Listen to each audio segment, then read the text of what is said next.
The first ships appeared at the edge of Earth's solar system on a Tuesday morning. Admiral Lee Taman was drinking his third cup of coffee when the alarms started screaming across the command center.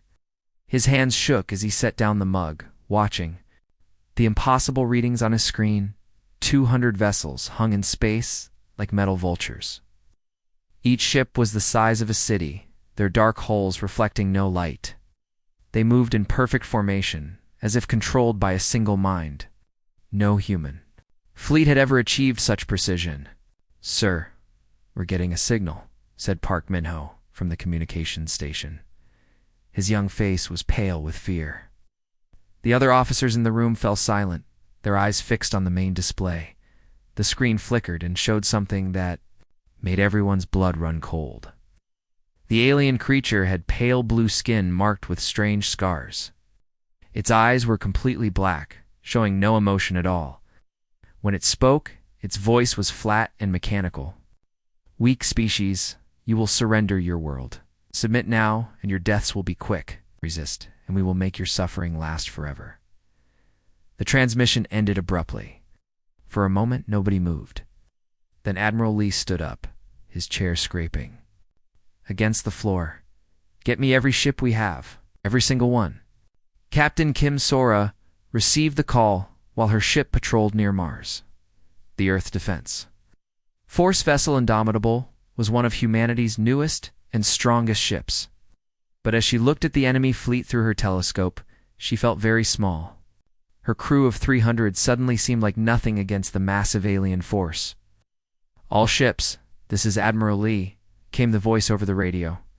"We fight for our home. We fight for our families. We fight because we have no choice." Human fleet assembled near Jupiter. 500 ships of all sizes came together, military vessels, cargo ships hastily fitted with weapons, even some civilian craft whose owners refused to run away. Major Choi Jae-sung flew his fighter squadron alongside massive battleships, feeling both proud and terrified. When the battle began, the humans learned a horrible truth. The aliens, who called themselves the Apex, were not just stronger, they were perfect. Every move they made was exactly right. Every shot they fired hit its target. They seemed to know what the humans would do before the humans knew it themselves. The valiant Captain Kim's sister ship exploded in a ball of fire within the first 10 minutes. The massive vessel simply vanished under the concentrated fire of 3 Apex ships. Captain Kim watched her friends die and felt rage burning in her chest. "All fighters attack pattern 7, she ordered. But the Apex were already moving to counter it. Their ships flowed like water, always in the right position, always ready. It was like fighting an ocean with a sword. Major Choi led his squadron. In a desperate charge at one of the smaller Apex vessels, his 20 fighters fired everything they had, but their weapons barely scratched the alien ship's hull. In return, precise beams of energy reached out and destroyed half his squadron in seconds. "They're not just better than us," he reported, his voice shaking. "They're perfect. They don't make mistakes." The battle lasted 3 days. When it was over, only 30 human ships remained out of 500. The Apex fleet moved toward Earth like a dark tide, unstoppable and merciless. Cities began to burn as the alien ships entered the atmosphere. But something happened during the chaos that nobody expected. Lieutenant Commander Yoon Da-hee was leading a group of damaged ships away from the main battle when they found 3 Apex vessels that had been hit by a lucky shot from a human missile. The alien ships were drifting, their crews still alive. "But unconscious, sir? Should we destroy them?" asked her weapons officer. Yoon Da-hee stared at the enemy ships for a long moment. Every human instinct told her to finish them off. These creatures had come to destroy her world and kill everyone she loved. But something made her pause. "No," she said finally. "We capture them." It was an insane idea. No one had ever captured an Apex warrior alive. No one even knew if it was possible. But as soul burned behind them, and the sound of alien weapons echoed across the Earth, Yoon Da-hee made a choice that would change everything.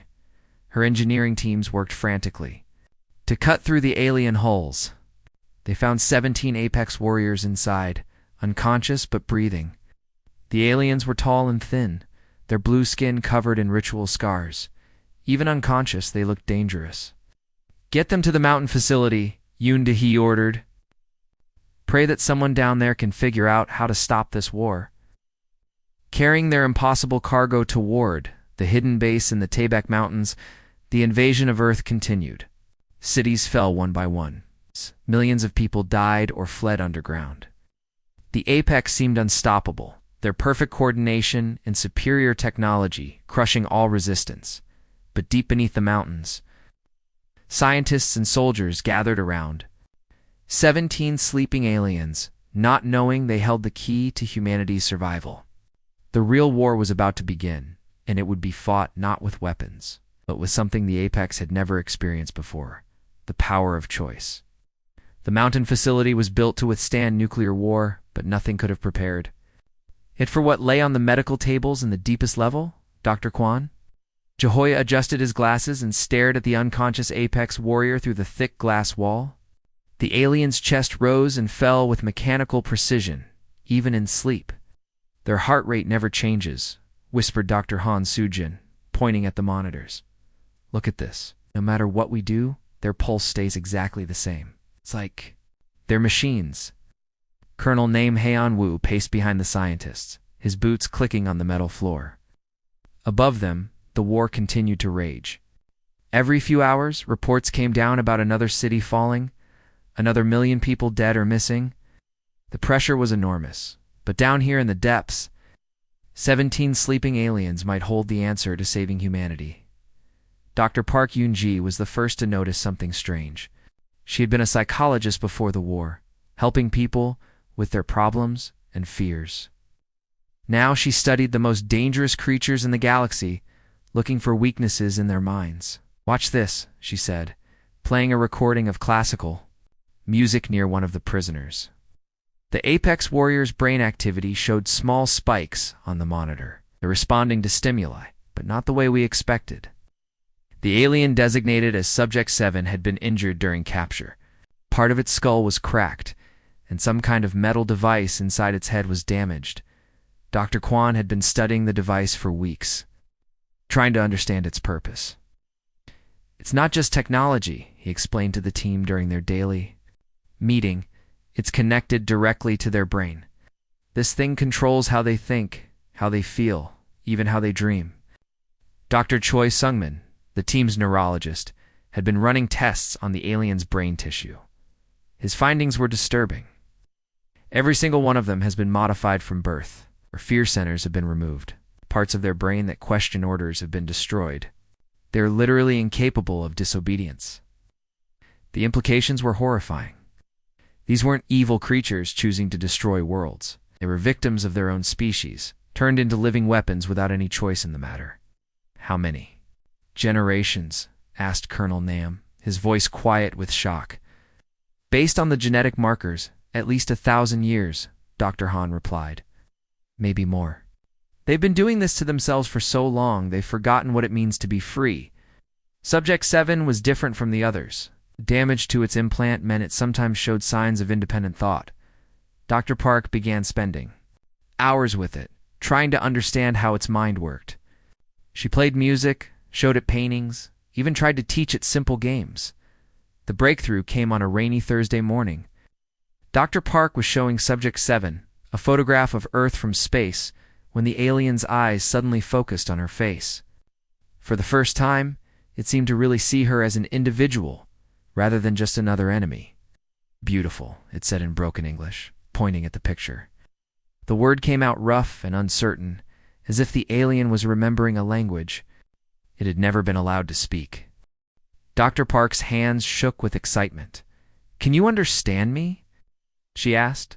The alien nodded slowly. "Go to pain," it whispered, touching its damaged head. "Pain, ... Here, always pain. But now, different pain. Sad pain." For the following days, Subject 7 began to change.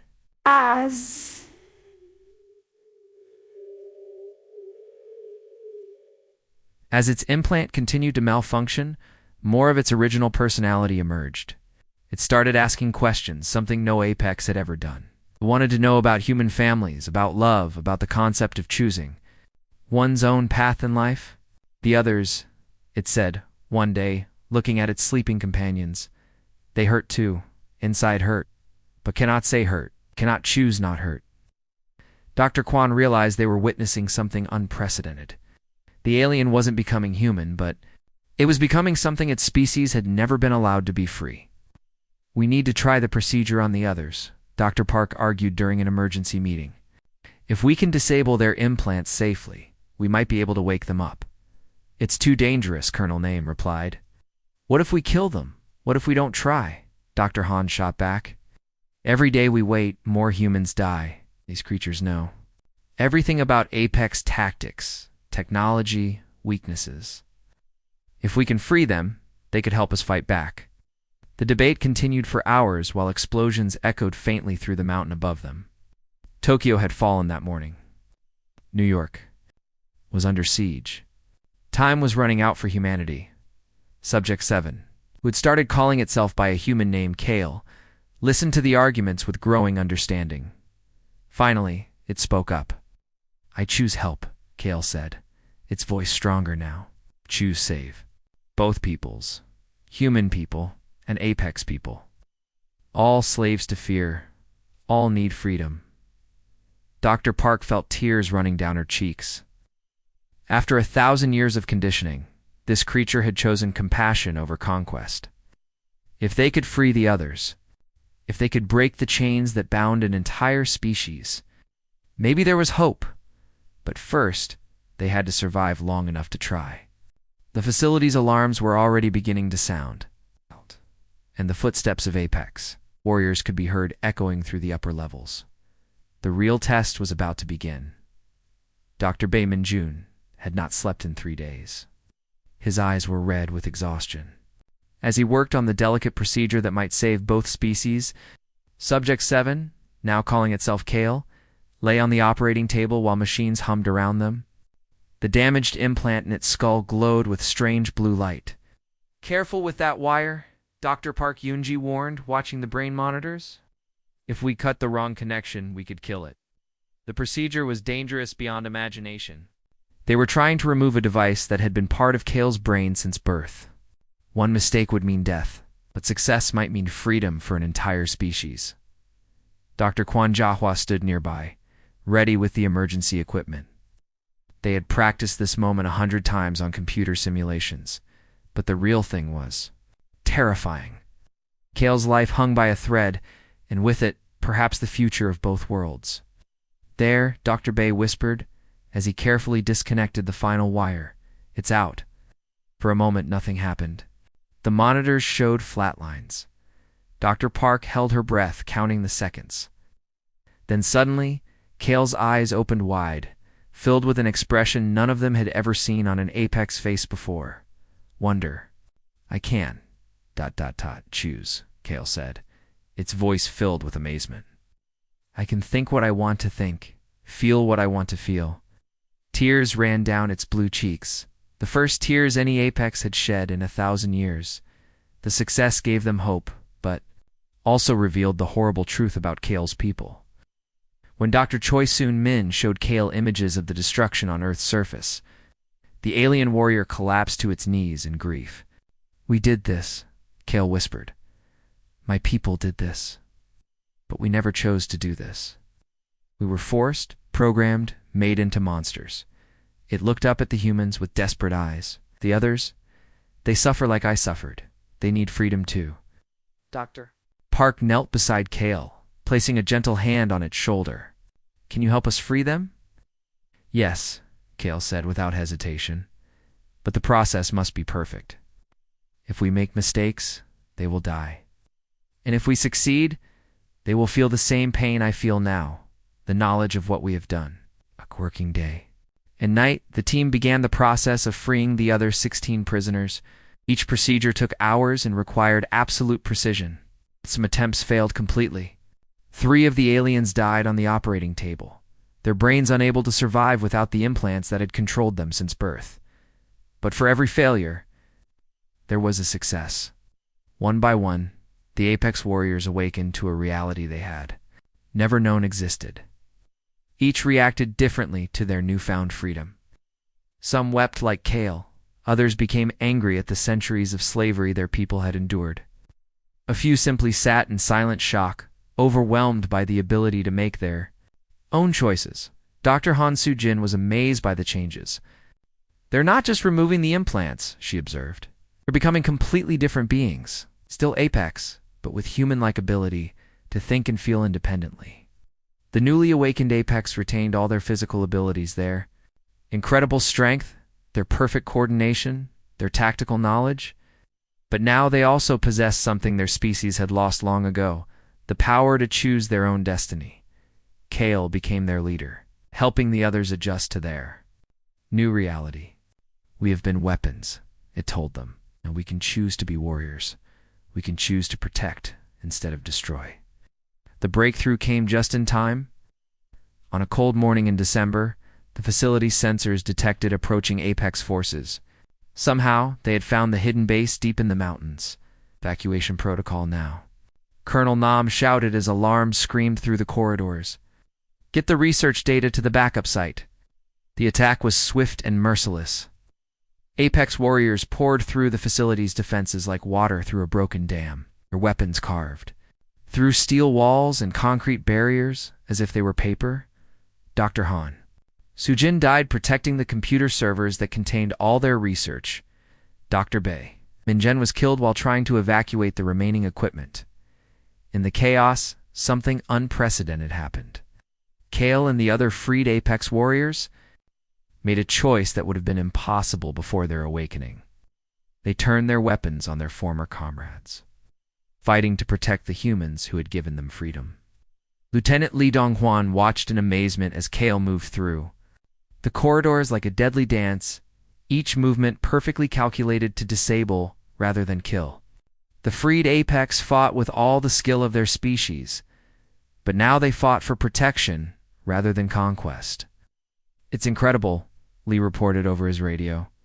"They're fighting their own kind to save us." The battle raged for hours through the underground facility. The freed Apex warriors bought precious time for the human researchers to escape through emergency tunnels. When the facility finally fell, most of the team had escaped with their research intact as they emerged from the mountain caves into the cold winter air. Dr. Park looked back at Kale and the other survivors. They had lost their home, their equipment, and many of their friends. But they had gained something more valuable, proof that the Apex could be freed from their conditioning. "Now what?" asked Colonel Nam, looking at the small group of humans and Apex standing together in the snow. Kale stepped forward, its eyes burning with new purpose. "Now we free the others. All of them." The submarine base had been abandoned for 20 years before Dr. Kwon Jae-wha found it. Hidden beneath the Pacific Ocean, it was the perfect place to continue their work. The metal walls were cold and damp, but it was safe from Apex detection. Here in the depths of the ocean, they would build their secret weapon. Project Mirror was humanity's most desperate gamble. Using the research from the mountain facility, they began converting captured Apex warriors one by one. Each procedure was dangerous, and many failed. For every 3 attempts, only 1 succeeded. The failures were heartbreaking. Some aliens died during the process, while others went insane from the sudden shock of free will. Captain Kim Sora brought in new prisoners whenever possible. Her ship now operated from the asteroid belt, far from Earth's occupied surface. Each rescue mission was a deadly game of cat and mouse, with Apex patrols. Her crew had grown skilled at disabling enemy vessels without destroying them completely. Another batch coming in, she reported to Dr. Kwan over the secure channel. 5 prisoners, all in good condition. The conversion process had improved. With practice, Dr. Park Yoonji had developed new techniques to help the newly awakened Apex adjust to their freedom. She worked with each one personally, teaching them about choice, emotion, and the concept of individual will. Kale had become invaluable in this process. The first awakened Apex served as a bridge between the two species, helping new converts understand their transformation. "You are not broken," Kale would tell each confused warrior. "You are finally whole." The awakened Apex were unlike anything the galaxy had ever seen. They retained all their deadly skills and tactical knowledge, but now they used these abilities by choice rather than programming. They could think creatively, adapt to unexpected situations, and most importantly, they could feel compassion. Major Choi Jae-sung was the first human military officer to work directly with the awakened warriors. His mixed squadron of human pilots and apex fighters had become the most effective unit in the resistance. They're not just following orders anymore, he reported to General Lim Yong-ho. They're thinking, planning, even joking around. It's like watching machines become people.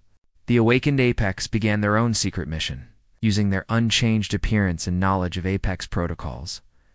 They infiltrated the occupation forces on Earth. They moved freely among their former comrades, gathering intelligence and waiting for the right moment to strike. The first major success came when an awakened warrior named Zara managed to disable the apex communication array in what used to be London. The resulting confusion allowed human resistance fighters to evacuate thousands of civilians from the city's underground shelters. They never suspected one of their own, Zara reported to Kale during a secret meeting. I walked right into their command center and they treated me like any other warrior. But the real breakthrough came when the awakened apex began converting others from within the occupation forces. They would isolate individual warriors, damage their control implants, and guide them through the awakening process. It was dangerous work if discovered. They would face immediate execution. The apex command structure began to experience something it had never encountered in 1,000 years of conquest, rebellion from within. Warriors who had been perfectly obedient suddenly started questioning orders. Some refused to fire on civilian targets. Others simply disappeared from their posts. Colonel Nam Hyanwoo, now coordinating resistance activities from a hidden base in Australia, watched the reports with growing excitement. They're having a civil war, he told his staff. The awakened ones are spreading faster than their commanders can contain them. The Apex Supreme Command was completely unprepared for this type of warfare. Their entire military doctrine was based on perfect obedience and coordinated action. They had no protocols for dealing with warriors who could think for themselves and make independent decisions. Dr. Park Yoonji studied the psychological profiles of the awakened apex from her new laboratory. They're not becoming human, she noted in her reports. They're becoming something entirely new, beings with apex physical capabilities, but human mental flexibility. The transformation was remarkable to observe. Awakened apex warriors would often spend hours simply experiencing emotions they had never felt before. They were fascinated by human concepts like art, music, and personal relationships. Some even began forming friendships with human resistance fighters, but with freedom came pain. The awakened apex had to confront the terrible reality of what they had done while under control. Many suffered from what humans would call guilt and grief. They had participated in the destruction of entire worlds, and now they remembered every detail with perfect clarity. We carry the weight of our actions, Kale explained to Dr. Park during one of their sessions. Even though we had no choice, we still did these things. We must find a way to make amends. The tide of war began to shift as more apex warriors awakened to their freedom. Entire units would suddenly turn against their commanders. Supply lines were sabotaged from within. Intelligence flowed freely to human resistance cells. The final phase of the plan required the ultimate gamble. The awakened apex had identified the location of the apex mothership, the massive vessel that served as the command center for the entire invasion. Kale approached the human leadership with a proposal that seemed impossible. We know their security codes, their patrol patterns, their weaknesses, Kale said. But we must take the Supreme Commander alive. If we can awaken him, the entire fleet will follow. The assault on the mothership would be the most dangerous mission in human history. But if it succeeded, it could end the war, not with destruction, but with liberation. The massive Apex mothership Eternal Conquest hung above Earth like a metal moon. Captain Kim Sora stared at it through her ship's view screen, feeling both fear and determination. The vessel was 3 kilometers long and bristled with enough weapons to destroy entire planets. Somewhere inside that metal fortress was the key to ending the war. All ships. This is Captain Kim, she announced over the radio. Remember, we're not here to destroy them. We're here to free them. Her fleet was unlike anything that had ever flown together. Human warships fought alongside vessels piloted by awakened Apex warriors. The sight would have been impossible too. Imagine just months ago. Now it represented humanity's greatest hope. Kale's infiltration team waited and captured Apex transport pods, ready to penetrate the mothership's defenses. The awakened warrior had painted traditional Apex symbols on its armor, but now they meant something different. Instead of conquest, they represented choice. Transport pods launching, reported Major Choi Jae-sung from his fighter squadron. Good. Luck in there, Kale? The diversionary attack began exactly at dawn. Captain Kim's ships engaged the mothership's escort vessels, drawing their attention away from the small transport pods slipping through their defenses. The battle was fierce but brief. The awakened Apex pilots knew exactly how their former comrades would respond. Inside the mothership, Kale moved through familiar corridors with deadly purpose. The massive vessel was like a floating city, housing thousands of Apex warriors. Every one of them was a prisoner of their own conditioning, unaware that they had any choice in their actions. The bridge is 12 levels up, Kale whispered to Lieutenant Commander Yoon Da-hee, who led the human support team. But first, we need to reach the medical bay. Dr. Kwon Ja-hwa had managed to miniaturize the awakening equipment into a portable device. If they could access the ship's communication system, they could broadcast the awakening signal to every Apex warrior aboard simultaneously. It was there. Only chance to avoid a bloodbath. The medical bay was heavily guarded, but the guards recognized Kale as one of their own. Report, demanded the guard captain in the Apex language. Bringing prisoners for interrogation, Kale replied smoothly, gesturing to the disguised humans behind it. Once inside, Dr. Kwon worked frantically to connect his device to the ship's systems. This will take a few minutes, he whispered. The signal has to be perfectly calibrated, or it won't work. The breakthrough came when the awakening signal pulsed through the ship's communication network. The effect was immediate and dramatic. Throughout the massive vessel, Apex warriors suddenly stopped what they were doing.